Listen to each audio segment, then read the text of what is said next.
This is Voyager, and welcome to our ICW adventure.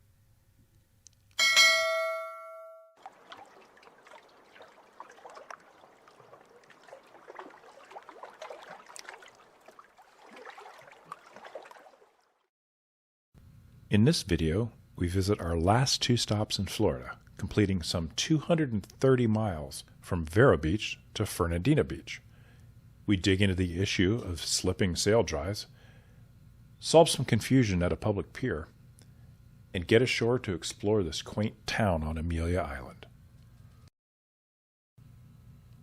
Getting underway around 8:45, we had to once again pass through the Bridge of Lions. It was the first of a half-dozen more bridges we would encounter this day. We took cautious approaches, but had little real excitement.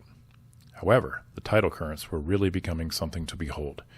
You read about the big tidal swings, but until you see the impact firsthand, I'm not sure you can truly appreciate it. Crossing the St. Augustine Inlet and Cape Francis to starboard, we had another rush of beautiful, clear ocean water. Small boats were all about, including some heading out into the Atlantic. Most were fishing. It wasn't long before we noticed a half-dozen or so identical jet aircraft circling around. Turns out they were T-45 training aircraft operating out of the St. Augustine Airport. Here, it got wild again, with different wildlife refuges on either side of the ICW. The Lagoon 420 isn't the swiftest craft on the water, but if there's another boat out there, it's a race. Of course, this was a race we didn't win. I mentioned the tidal currents being something you have to see firsthand. We were fortunate enough to catch something on video here that clearly illustrates this. Take a look at the red marker swaying in the current. Amazing. The tides can swing by as much as 4 feet. Think about the volume of water that's flowing in and out of these channels.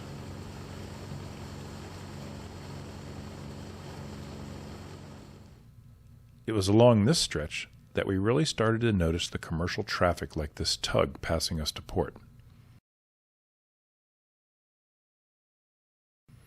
The ICW has a nickname, the Ditch, and this is a good place to see why. Still, even in these dredge sections, there's plenty to see.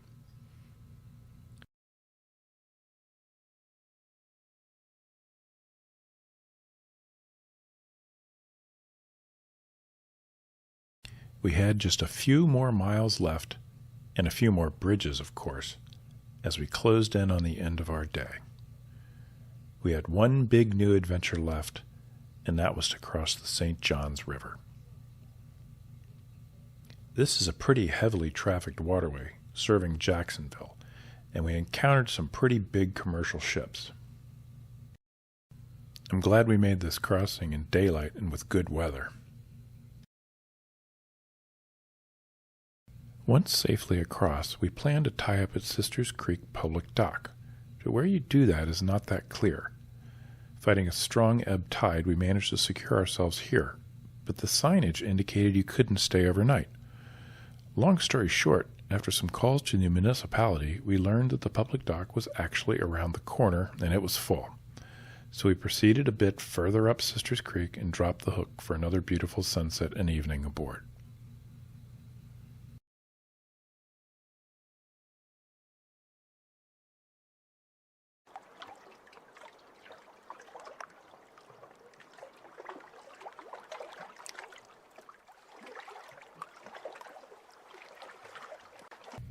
We had a relatively short run on day 6 from Sisters Creek to Fernandina Beach.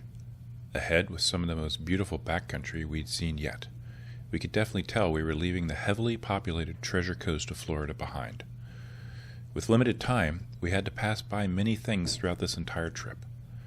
In this area, we missed the Timucuan Ecological and Historic Park with its 46,000 acres of wetlands, waterways, and other habitats, Fort Caroline, site of the first French settlement in Florida, and Kingsley Plantation. Sadly, passing these rich historic and cultural treasures by, there was a bigger concern on our minds. As I mentioned, we were having trouble with our port sail drive. Basically, what was happening is we would shift into forward, and occasionally the propeller simply wasn't turning. It was slipping. Revving the engine up usually allowed the prop to catch, but with hundreds of miles ahead of us, we were pretty concerned. We thought it would be good to bail out early at Fernandina Beach, on Amelia Island, as it has a lot of marine services. We called ahead to the town dock to reserve a spot. We asked if they knew any good diesel mechanics who might be able to take a look on a Friday afternoon. Dave Corbin was highly recommended, and he graciously accepted our offer to meet us at the dock. Now, when you meet a good mechanic, it's always good karma to pay it forward. Dave was at the dock waiting for us to arrive, helped secure the boat, and had the most organized tool set I think I've ever seen. He helped us to change the gear fluid in the sail drive and gave the engines a good look over. He also spent a lot of time teaching me about diesel maintenance and best practices. If you need help in this area, I can enthusiastically recommend him. He taught us a lot in just a couple of hours and gave us a great restaurant recommendation for dinner to boot, the Salty Pelican. With the crew and passengers from the cruise ship moored ahead of us creating a bit of a ruckus, we decided to check out the Salty Pelican and take a stroll through town. Fernandina Beach is a lovely small town, and it's home to what's purported to be the oldest bar in Florida, the Palace Saloon. After a wonderful time exploring, we ended our day and our time in Florida.